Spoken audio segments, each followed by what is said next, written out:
Pour commencer, om te beginnen, de agenda van vandaag.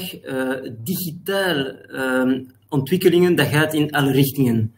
We zullen ontwikkelingen zien in zaken data protection, maar ook andere rechtsmateries zoals e-commerce, cybersecurity, elektronische communicatie, consumentenbescherming en ook AI. Ten eerste, om te starten, zou ik data protection willen nemen. En een voorbeeld die we niet vaak horen, die van de verordening over niet-persoonsgegevens. Jullie horen vaak spreken over de GDPR, maar er is naast de GDPR ook een verordening over alle gegevens die niet kwalificeren als persoonsgegevens. De bedoeling van deze verordening is om het vrij verkeer van die gegevens te bevorderen, want dat heeft heel veel economische waarde. En er zijn twee principes die jullie zeker moeten onthouden. Dat is eerst het verbod op lokalisatievereisten. Dus jullie mogen niet worden verplicht om gegevens in een bepaalde lidstaat op te slaan. En een tweede principe is de overdraagbaarheid. Die wordt heel sterk geïncentiveerd via gedragscodes. Dus jullie zien dat er eigenlijk een binair regime is in zaken data protection. Enerzijds gewone gegevens en anderzijds de gegevens die kwalificeren als persoonsgegevens. Dat wil niet zeggen dat er een verplichting zal zijn om datasets te splitsen tussen die twee types gegevens. Maar dat wil wel zeggen, als jullie mixed datasets hebben met en persoonsgegevens en niet-persoonsgegevens en die zijn eigenlijk aan elkaar verbonden, dan zal de GDPR wel van toepassing zijn op het gehele mixed dataset. In het verlengde van die verordening over niet-persoonsgegevens wil ik ook meedelen dat de Europese Commissie een datastrategie heeft uitgevaardigd om uiteraard het economisch potentieel van gegevens te ontketenen. Jullie weten dat er heel veel waarde is gecreëerd in de laatste jaren met apps die vooral spelen op consumentengegevens, persoonsgegevens. De tweede golf zal volgens de Europese Commissie slaan op industriële gegevens en Europa wil daar zeker een rol in hebben. En 3 kernpunten van de Europese datastrategie zijn daarom het bevorderen van de beschikbaarheid van alle gegevens en hun hergebruik. En dit geldt sowieso tussen publieke autoriteiten, maar ook tussen publieke autoriteiten en privéondernemingen, of tussen privéondernemingen onderling. Interoperabiliteit is in deze strategie ook een zeer belangrijk punt. En tenslotte infrastructuur, en namelijk de cloud-infrastructuur die daar een heel belangrijke rol in speelt.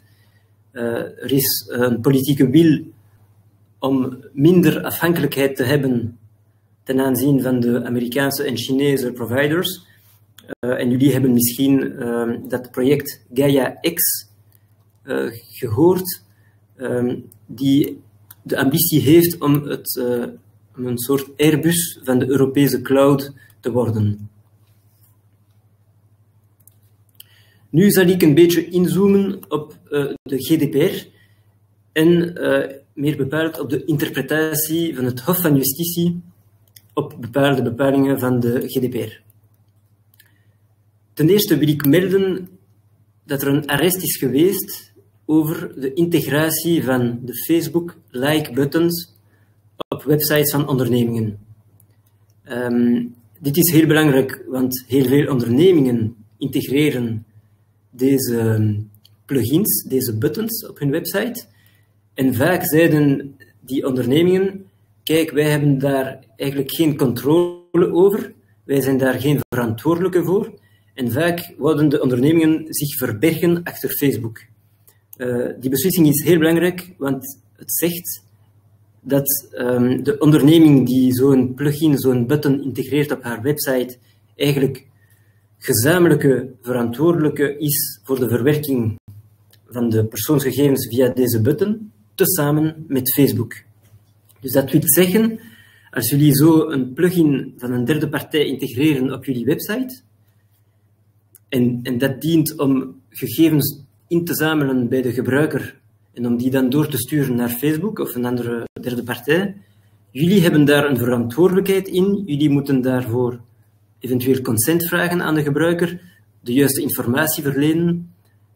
Dus dit is een meer uitgebreide definitie van gezamenlijke verwerkingsverantwoordelijkheid, die een grote impact kan hebben op jullie ondernemingen. Dan wil ik ook 2 beslissingen van het Hof van Justitie vermelden over het zogenaamde recht op vergetelheid, right to be forgotten. Dit is een recht die men kan doen gelden ten aanzien van zoekmotoren.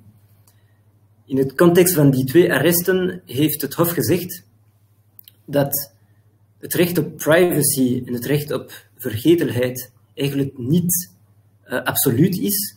Het moet worden geëvalueerd in proportie met andere rechten, zoals het recht op vrije gegevens, het recht op vrije meningsuiting. En dat is dus belangrijk om te zien dat er een evenwicht moet worden gevonden tussen privacy en andere rechten. En dat is iets dat in de GDPR ook vermeld staat. Het tweede arrest ging over de reikwijdte van de beslissingen van de autoriteiten en van de rechtbanken. In dat verband heeft het Hof gezegd dat het recht dat gebaseerd is op de GDPR niet over de hele wereld kan worden gehandhaafd. Dit is een recht die erkend is in Europa, maar niet in alle andere landen. En dus dat recht op vergetelheid kan niet worden geïmposeerd aan lidstaten die dat niet hebben in hun eigen wetgeving. Ten slotte wil ik ook een beslissing melden over de zogenaamde one-stop shop. Dit is een hangende prejudiciële vraag voor het Hof van Justitie, gesteld door het Hof van Beroep te Brussel in een zaak tegen Facebook. Dit is relevant voor ondernemingen die grensoverschrijdende verwerkingen van persoonsgegevens hebben en die eigenlijk gevestigd zijn in verschillende lidstaten van de Europese Unie. Dus wat zegt het principe van one-stop shop? Het zegt eigenlijk dat als de hoofdvestiging in een bepaalde lidstaat is, dan is de autoriteit van die lidstaat in principe de enige die bevoegd is om in actie te treden tegen de verantwoordelijke voor de verwerking. Nu, de vraag die zich stelt in die procedure, in die prejudiciële vraag gesteld door het Hof van Beroep te Brussel, is: kan de Belgische autoriteit gegevensbescherming, die dus niet de leidende autoriteit is om te ageren tegen Facebook, want Facebook heeft haar hoofdvestiging in Ierland, kan de Belgische autoriteit toch een gerechtelijke procedure starten voor de Belgische rechtbanken? En dit is eigenlijk een heel gevoelige vraag, want als het antwoord ja is, dan is er een heel grote risico op contradictie tussen wat de nationale rechtbank zou zeggen in België bijvoorbeeld en wat de leidende autoriteit zou zeggen in Ierland in dit geval. Dus dat is iets die zeker moet worden opgevolgd.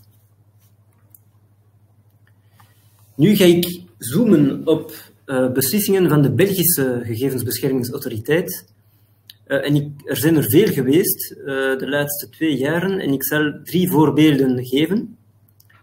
De eerste ging over een persoon, gebruiker van de online banking systeem van een bekende Belgische bank. En die heeft gevraagd dat zijn naam correct zou worden gespeld in dat systeem. Namelijk dat zijn naam niet met een gewone E moest worden gespeld, maar met een E, accent aigu. De bank had gezegd, spijtig genoeg kan dat niet, onze IT-systeem kan dat niet doen, en dus gaat dat heel veel tijd vergen als we dat nu moeten doen, maanden en maanden, en gaat het ook heel veel kosten, tienduizenden euro's, dus gaan we dat niet doen. Wel, de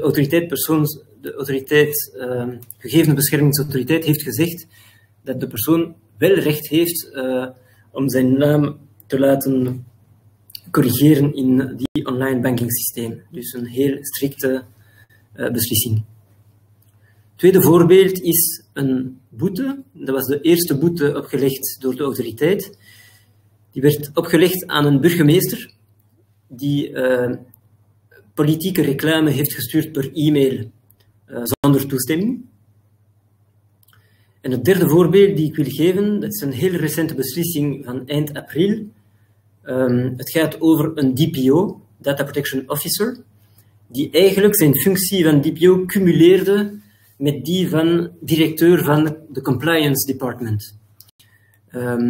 En de autoriteit heeft gezegd, dat kan niet, de DPO zal niet onafhankelijk zijn als hij ook directeur is van het Compliance Department, waarop hij eigenlijk toezicht moet uitoefenen als DPO. En de autoriteit heeft dus een boete opgelegd van €50.000.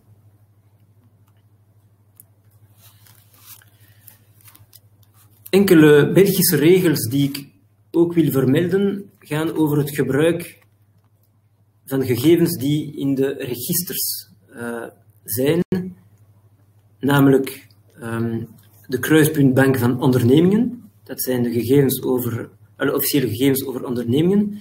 En anderzijds ook het Rijksregister. Weet dat er regels zijn over het gebruik van de gegevens, van de persoonsgegevens die in die twee registers vermeld zijn. Voor de kruispuntbank van ondernemingen staan die regels in het nieuwe wetboek van vennootschappen. Dus dat is heel recent in werking getreden. Daar staat een verbod op de verwerking van deze persoonsgegevens. Dus bijvoorbeeld gaat het over persoonsgegevens van vertegenwoordigers van bepaalde vennootschappen. Wel, die kunnen niet worden verwerkt voor de doeleinden van marketing of voor commercialisatie van financiële informatie. Dus jullie moeten dat weten. En in het Rijksregister, daar heeft de wet een procedure voorzien die de betrokken personen eigenlijk toelaat om toe te stemmen dat aanpassingen in het Rijksregister zouden worden gemeld aan bepaalde ondernemingen of publieke instellingen.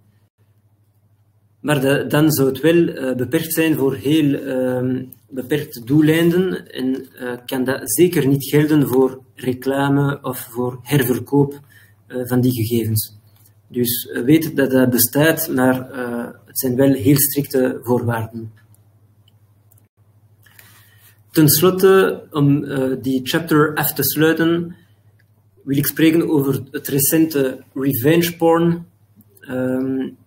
De recente wet over revenge porn van eind april dit jaar.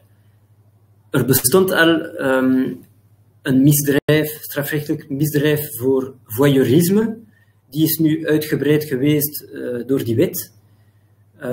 Het misdrijf is nu vermeld in artikel 371 van het strafwetboek en sanctioneert eigenlijk het maken of het verspreiden van beelden, audio en video van naakte personen of personen die in expliciete seksuele activiteit zijn.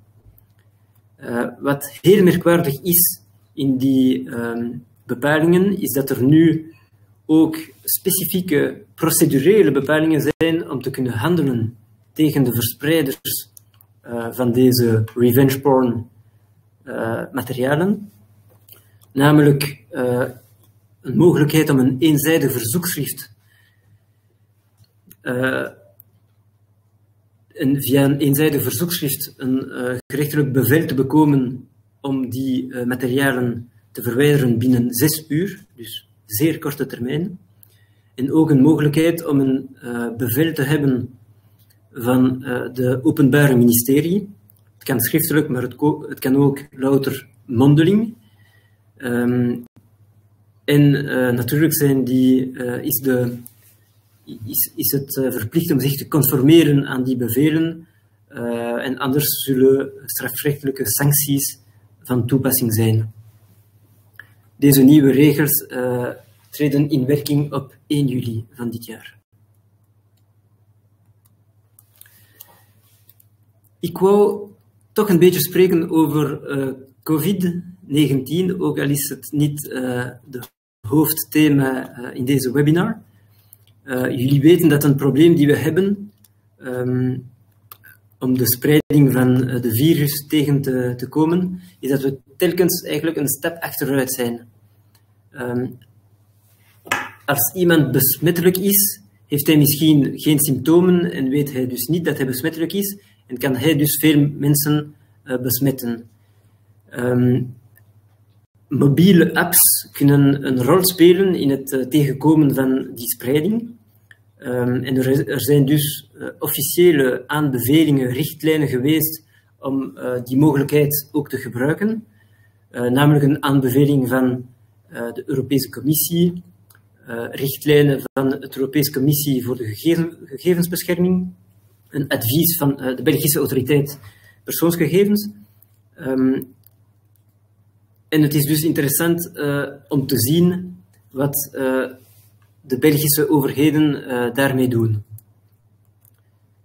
Spijtig genoeg heeft de Belgische overheid geen akkoord gevonden om mobiele apps te lanceren. En gaan ze dus werken met een centrale databank, waarin mensen die aangeworven gaan zijn specifiek voor deze taken, de namen van de mensen die besmet zijn gaan opnemen en de namen van al de mensen die ze hebben ontmoet toen ze besmettelijk waren, om zo een soort opsporing te doen van alle mensen die potentieel besmet zijn geraakt. Dat is een heel vergaande maatregel, want het zijn heel veel mensen die toegang zullen hebben tot deze centrale database. En er zullen waarschijnlijk heel veel gegevens staan in die database die de mensen spontaan gaan delen, maar die misschien niet nodig zijn om het virus tegen te gaan. Als je vergelijkt met wat een app zou kunnen doen, heel veel deskundigen over heel Europa hebben een systeem van mobiele app bedacht die de privacy van de mensen beschermt. Hoe werkt het? Wel, ten eerste, het is decentralized, dus geen enkele gegevens komen in een centrale database, maar alles blijft op de smartphone van de mensen die de app gebruiken. Die apps die werken met pseudoniemen, niet met volle namen. Die apps die gaan enkel de proximity, de nabijheid, tracen en niet de geolocalisatie. Dus concreet gaan die apps op basis van Bluetooth kunnen bepalen dat iemand in de nabijheid is gekomen van iemand anders. Maar de geolocalisatie wordt dus niet onthouden. En die apps zijn heel interessant, want niemand heeft access tot de historiek van de nabijheid. En zelfs de persoon die de app gebruikt, heeft daar geen toegang tot. Dus als ik zo'n app gebruik, zal in de historiek van de app automatisch worden opgeslagen dat ik die en die man ben tegengekomen in de laatste dagen. Maar ik kan dat zelf niet zien. En het is enkel als ik op een gegeven moment word getest en de conclusie van die test is dat ik besmet ben, dan kunnen de personen met wie ik in contact ben gekomen een notificatie krijgen via de app dat ze misschien ook besmet zijn en zo kunnen ze zichzelf ook direct spontaan isoleren. Dus jullie zien dat dit een heel werkbare en privacy beschermende manier van tracen is. En het is spijtig dat deze opportuniteit eigenlijk niet wordt gebruikt in België momenteel. De conclusie die ik wil trekken is dat technologie eigenlijk wel kan worden gereconcilieerd met data protection. En dit is een goed voorbeeld van hoe een app eigenlijk veel meer bescherming biedt voor privacy dan een systeem die de technologie niet of weinig gebruikt. Een ander punt is, die mobiele apps, mensen gaan die niet gebruiken als ze die niet betrouwen. En als die apps niet worden gebruikt, dan zijn ze eigenlijk nutteloos. Want er moet een voldoende groot deel van de bevolking zijn die de apps gebruikt, opdat ze nuttig zouden zijn. En dus zien jullie, data protection by design is hier meer dan gewoon een wettelijke vereiste, maar het is echt een praktische vereiste, opdat de mensen de apps gebruiken en omdat die apps dus nuttig zijn in de strijd tegen de virus. Ik kom nu in het tweede deel van de presentatie over elektronische communicatie. Jullie hebben gehoord van de e-privacy-verordening. Dus de bedoeling is om de oude richtlijn te vervangen en haar scope uit te breiden tot wat we noemen over-the-top providers. Dus dat zijn niet enkel de traditionele telecomproviders, maar ook internet-based leveranciers van voice-over IP of van messaging apps, zoals Skype, WhatsApp, etc. De bedoeling is ook om regels in zaken cookies uit te breiden tot andere gelijkaardige technologie, zoals browser fingerprinting. Nu, het laatste ontwerp van verordening werd niet aanvaard door de Europese Raad. Dat was in november laatste jaar. En het is dus nu onduidelijk wat er met deze ontwerp zal gebeuren. Over cookies wil ik melden dat er recent heel veel rechtspraak en richtlijnen zijn geweest die in dezelfde richting gaan, in zaken consent voor het gebruik van cookies. Het Hof van Justitie heeft bepaald in een arrest dat een pre-ticked box geen geldige toestemming was. De Belgische Autoriteit Gegevensbescherming heeft ook beslist, recent, in december 2019, dat een pre-ticked box ook geen geldige consent was en heeft daarvoor zelf een boete opgelegd. En de recente richtlijnen van de Autoriteit Persoonsgegevens en van het Comité voor de Gegevensbescherming hebben ook nog eens herhaald hoe consent er moet uitzien. Wat jullie moeten onthouden is dat de toestemming dus noodzakelijk is voor cookies tenzij twee uitzonderingen. De eerste uitzondering is als de cookies noodzakelijk zijn voor het functioneren van de website, of als die cookies noodzakelijk zijn om een functionaliteit te leveren die expliciet werd verzocht door de bezoeker. En consent, dat betekent dat mensen echt vrijwillig moeten toestemmen. Een cookie wall, dat is geen geldige toestemming. Dus een cookie wall, dat betekent als men verplicht is om de cookies te aanvaarden om toegang te kunnen krijgen tot de website. En further browsing, dat is ook geen geldig consent. Dus further browsing betekent als er een informatie wordt gegeven in een banner en het verder browsen op de website wordt geïnterpreteerd als een toestemming, als een aanvaarding van het gebruik van de cookies zoals weergegeven in die banner. Dus die twee mogelijkheden zijn nu duidelijk verboden. de toestemming moet echt via een checkbox die de mensen gaan tikken. En volgens de gegevensbeschermingsautoriteit, dus de Belgische autoriteit, zou er een gefaseerde approach moeten zijn voor die toestemming. Namelijk dat je eerst een toestemming zou moeten vragen per categorie van cookies. Bijvoorbeeld de marketing cookies. En tenslotte, in de tweede stap, zou je ook moeten toelaten aan de bezoekers om per individuele cookie een toestemming te geven of niet. In zaken elektronische communicaties is er een heel belangrijke initiatief, namelijk het wetboek elektronische communicatie, via een richtlijn van 2018. En die moet worden geïmplementeerd in Belgisch recht tegen het einde van dit jaar. Dit is een volledige herziening van alle voorgaande richtlijnen in zaken elektronische communicatie. Dus dat is heel moeilijk om samen te vatten in het kort.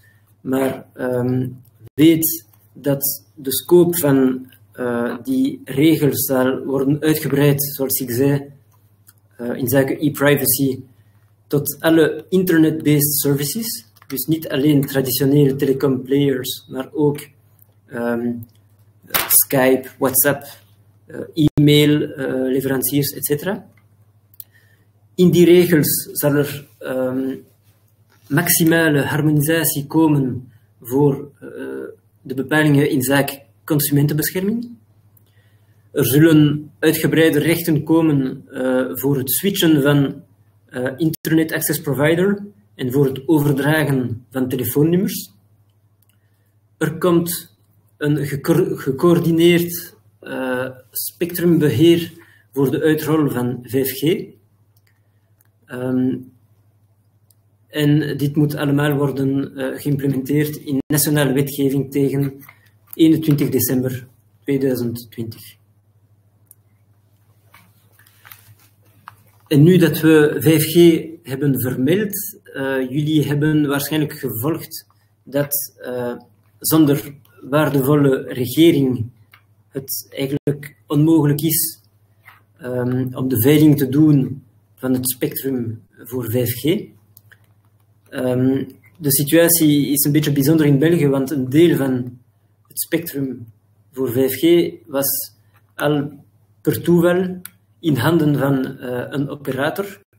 En BPT had dus initieel gezegd dat die operator die niet zou kunnen gebruiken voor 5G-diensten, totdat de veiling zou gebeuren. Nu, er is een acceleratie geweest deze laatste maanden en het BPT heeft uiteindelijk een publieke consultatie gelanceerd om tijdelijke 5G-licenties al te verlenen aan operatoren zonder te wachten op de officiële veiling die zal kunnen gebeuren als er een volwaardige regering komt.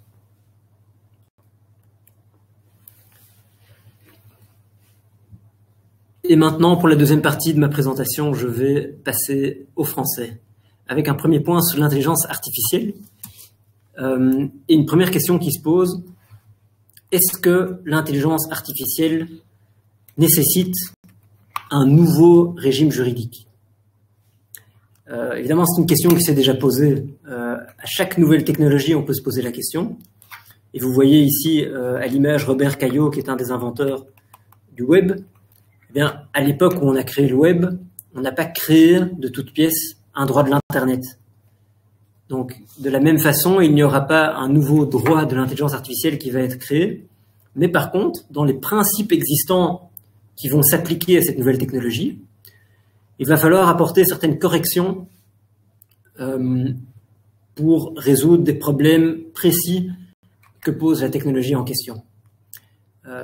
Et ce que je vais essayer de vous montrer dans les slides qui suivent, c'est dans quelle direction est-ce qu'il y aura des initiatives législatives pour réglementer l'intelligence artificielle. Un premier document important qui a été publié au niveau de l'Union européenne, ce sont des lignes directrices en matière d'éthique, qui ont déterminé en fait les grands principes que doit suivre l'intelligence artificielle d'un point de vue éthique. Et le premier, probablement le plus important, c'est la supervision humaine. Il doit toujours y avoir une forme de contrôle humain sur les systèmes d'intelligence artificielle. Deuxième principe, la robustesse technique. Troisième principe, la vie privée. Quatrième principe, la transparence qui est fournie aux utilisateurs par rapport à ces nouvelles applications. Cinquième principe, la non-discrimination. Extrêmement important de faire en sorte que les applications d'intelligence artificielle ne créent pas de discrimination ou ne reproduisent pas des discriminations qui leur ont été apprises.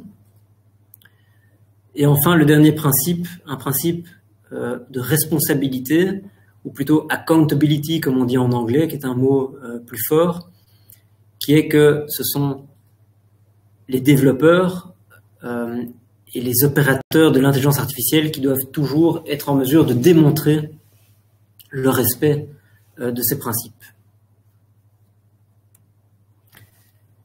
Un deuxième document très important qui a été publié récemment, en novembre 2019, ce sont les conclusions d'un groupe d'experts sur la responsabilité pour les applications d'intelligence artificielle et d'autres technologies émergentes liées à l'Internet des objets ou au registre distribué. Et il y a quelques principes qui en ressortent. Premièrement, il existe des mécanismes de responsabilité qu'il ne faut pas complètement réinventer. Et il semble déjà clair qu'il faudra laisser coexister tant un système de responsabilité pour faute qu'un système de responsabilité objective, comme ce qui existe déjà, par exemple, en matière de responsabilité du fait des produits. En ce qui concerne les opérateurs d'applications d'intelligence artificielle qui posent un risque important, les conclusions montrent que ces personnes devraient être soumises à une responsabilité objective, donc un mécanisme un peu similaire à ce qui existe en matière de responsabilité du fait des produits. Un autre principe important est que toutes les personnes qui vont être amenées à utiliser les technologies d'intelligence artificielle qui ont un certain degré d'autonomie ne devraient pas avoir moins de responsabilité pour les dommages qui en découlent que si ce dommage était causé par un auxiliaire humain. On arrive également à la conclusion qu'il faudra des mécanismes d'assurance obligatoire pour protéger les victimes en cas de défaillance de la personne responsable, mais aussi pour protéger les personnes responsables en cas de responsabilité qui dépasse ce qu'elles sont en mesure de supporter. Un principe très important aussi de login by design. Donc toutes les applications d'intelligence artificielle doivent être conçues de façon à enregistrer et garder des preuves de tout ce qu'elles permettent de faire. Et ceci notamment dans un contexte de facilitation de la preuve des dommages et des responsabilités. Et enfin, un dernier principe que j'aimerais mentionner, c'est qu'après un long débat, les conclusions sont de dire qu'il ne faudrait pas reconnaître de personnalité juridique au système autonome, parce que ce serait en fait un moyen pour les personnes qui exploitent ces systèmes autonomes de se dédouaner de leurs responsabilités. Et donc, il ne sera pas question de prévoir une responsabilité, une personnalité juridique propre, à l'instar de ce qui se fait avec les personnes morales.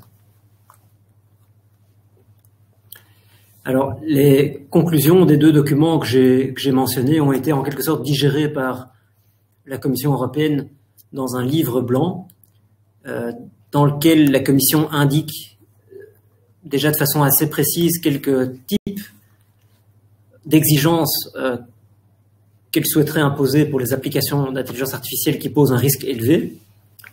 Ces exigences porteraient sur les données sur la base desquelles on forme les applications, sur l'enregistrement et la démonstration de toutes les étapes du développement de ces applications, des obligations en matière de transparence, en matière de robustesse technique, en matière de supervision humaine et enfin en matière d'identification biométrique.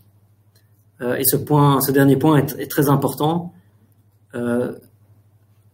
En des termes plus clairs, cela veut dire que la Commission européenne envisage une réglementation spécifique concernant, par exemple, l'utilisation de caméras de surveillance qui font de la reconnaissance faciale dans l'espace public.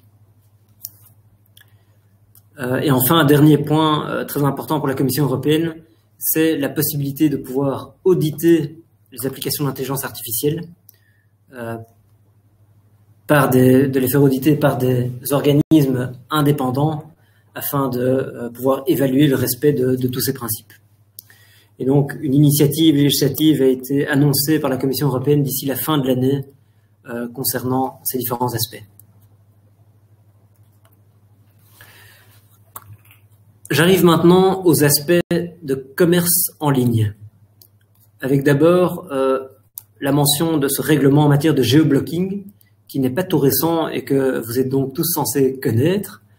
Vous êtes tous déjà censés avoir réévalué votre site web à la lumière de ces nouvelles règles.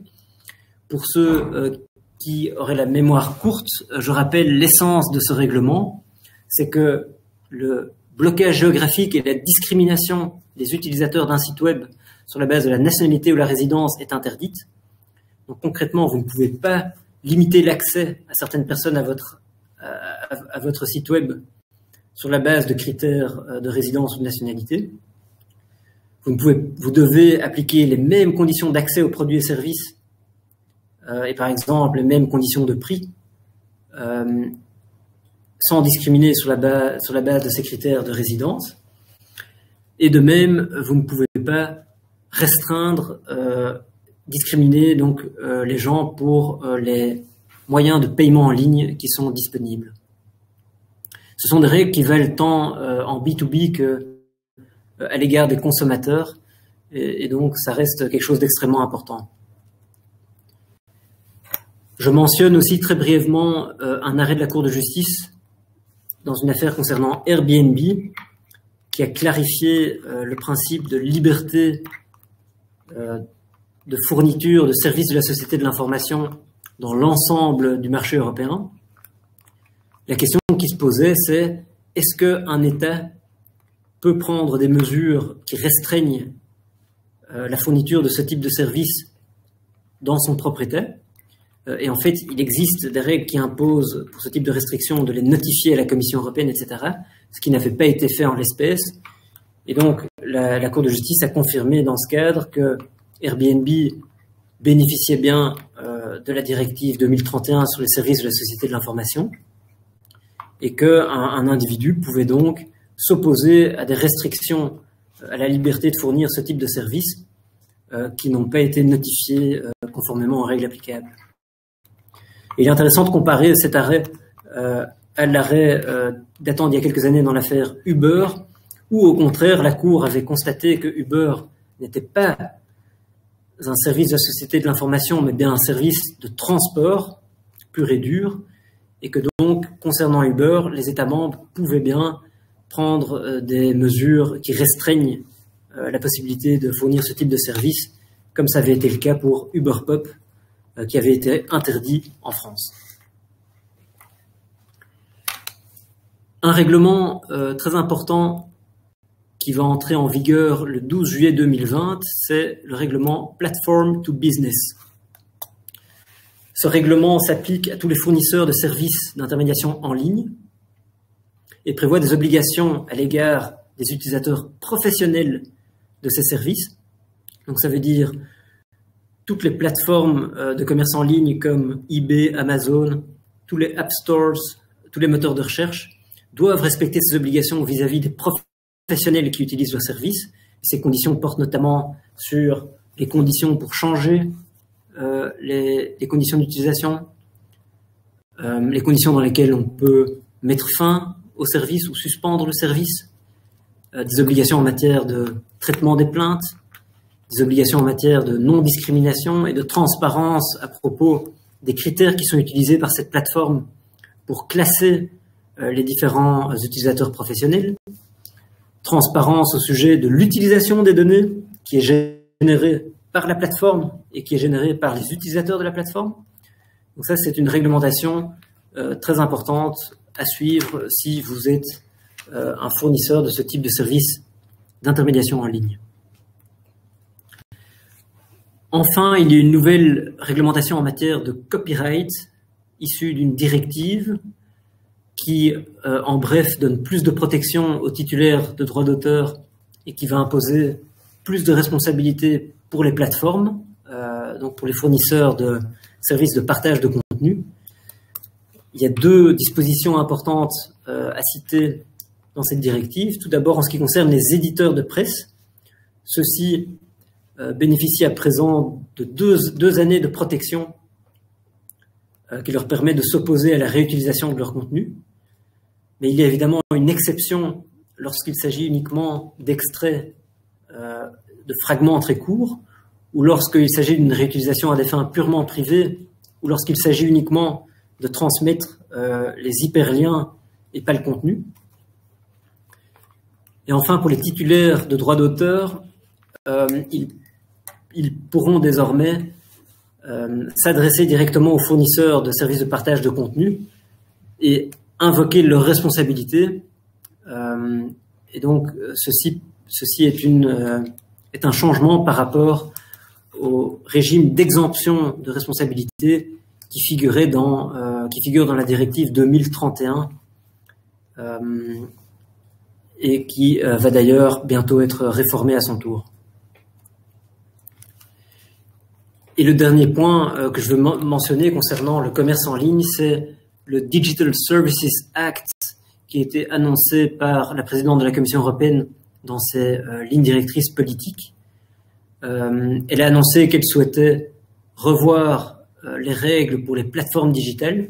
Donc vous voyez que les autres projets le règlement et la directive que je viens de mentionner mettaient déjà beaucoup d'attention sur les plateformes, mais la présidente de la Commission insiste encore plus.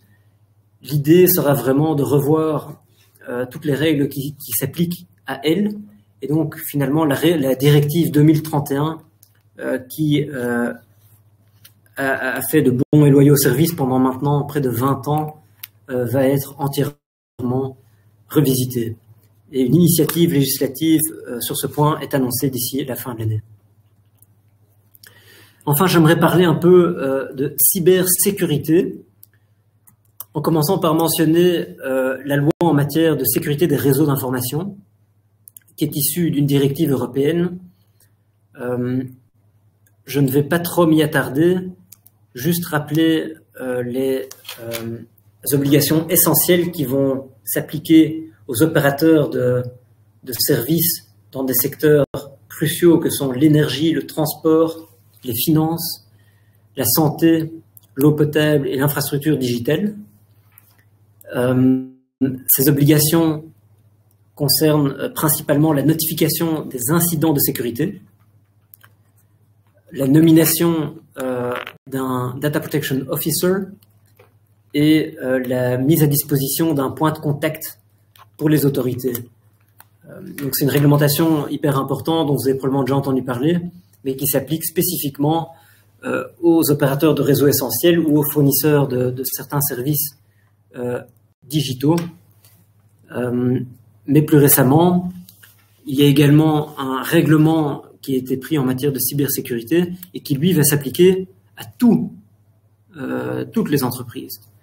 L'idée étant ici d'accroître la confiance des utilisateurs et des entreprises dans les solutions ICT. Donc le règlement, qu'est-ce qu'il prévoit?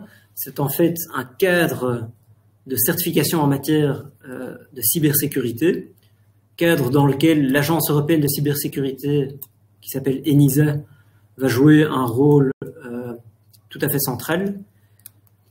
Et ce cadre va permettre donc des certificats de cybersécurité et des déclarations de conformité pour certains produits et services ICT. Dans un premier temps, l'idée est que tout ceci soit volontaire, mais cela pourrait graduellement devenir obligatoire pour certains services et produits essentiels. Donc ça, c'est une réglementation qui doit clairement être tenue à l'œil par toutes les entreprises qui conçoivent ou qui développent ou qui implémentent des produits ou des services ICT.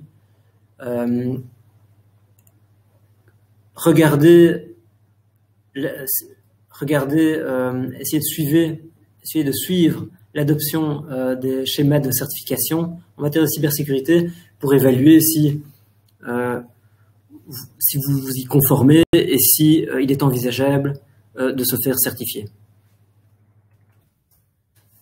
Enfin, je voudrais dire un mot sur la réforme au niveau de l'Union européenne du droit des contrats et du droit de la consommation. Vous avez certainement entendu parler de la directive en matière de contenu digital. C'est une directive qui vise à évacuer les barrières liées au droit des contrats dans le marché commun par une harmonisation maximale, donc pas de marge laissée aux États membres d'aller plus loin ou moins loin. Alors cette directive en matière de contenu digital, elle s'applique aux vendeurs de contenus et de services digitaux, aux consommateurs. Ça vaut également pour les contenus digitaux qui sont vendus sur un support matériel. En bref, les nouvelles règles concernent la conformité de ces services et ces contenus, et ça concerne également les recours que les consommateurs ont en cas de problème de conformité. Alors, un point important qui est mentionné dans cette réglementation, c'est le principe « Pay with your data ». En fait, cette directive reconnaît qu'on puisse payer un service avec ces données de façon à ce que ces services, même s'ils sont gratuits d'un point de vue monétaire, puissent quand même être soumis à ces règles. Mais ça a des conséquences importantes en matière de GDPR, parce que si on paye avec ces données, cela veut dire que potentiellement, le traitement de ces données est nécessaire pour la conclusion et l'exécution du contrat. Et donc, ce serait ça le fondement pour le traitement des données. Mais cette question donc, va encore faire l'objet de nombreux débats. Et il faut savoir sur ce point que toutes les questions de validité des contrats, et donc la question de savoir si un contrat est valablement formé lorsque la contrepartie, ce n'est pas un prix, mais c'est uniquement la fourniture de données, tous ces aspects-là sont laissés au droit national, et donc ça va encore faire l'objet de beaucoup de débats. Il existe un équivalent de cette directive en matière de vente de biens. Donc la raison pour laquelle cette directive a été prise est exactement la même que ce que je viens de décrire.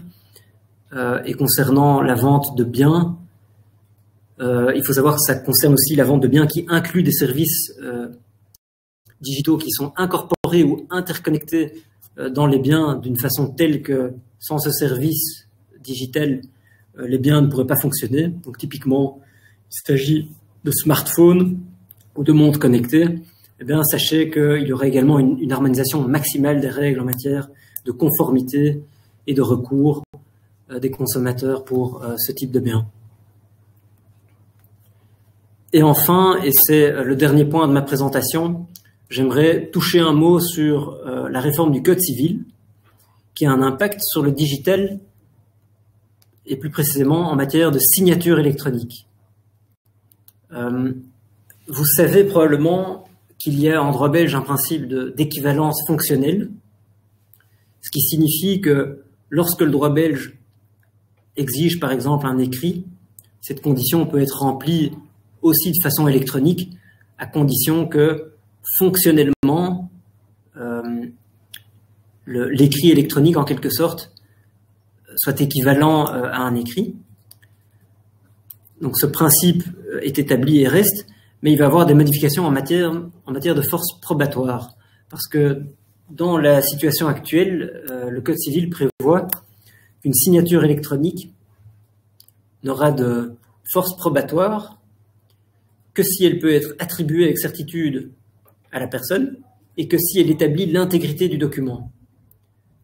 Et en fait, concrètement, cela signifie que les signatures qui ne sont pas qualifiées au sens du règlement EIDAS n'ont pas automatiquement de force probatoire. Donc pour ces signatures qui ne sont pas qualifiées, en Belgique, il faut évaluer au cas par cas si elles ont la force probatoire au sens du Code civil, en vérifiant si les conditions de cet article 1322 sont remplies.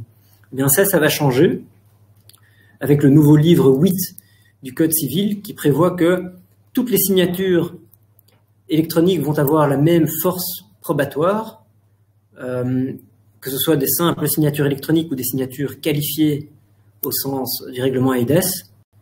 Et ces nouvelles règles seront applicables à partir du 1er novembre 2020. Je suis arrivé à la fin de ma présentation et je vous remercie de nous avoir suivis.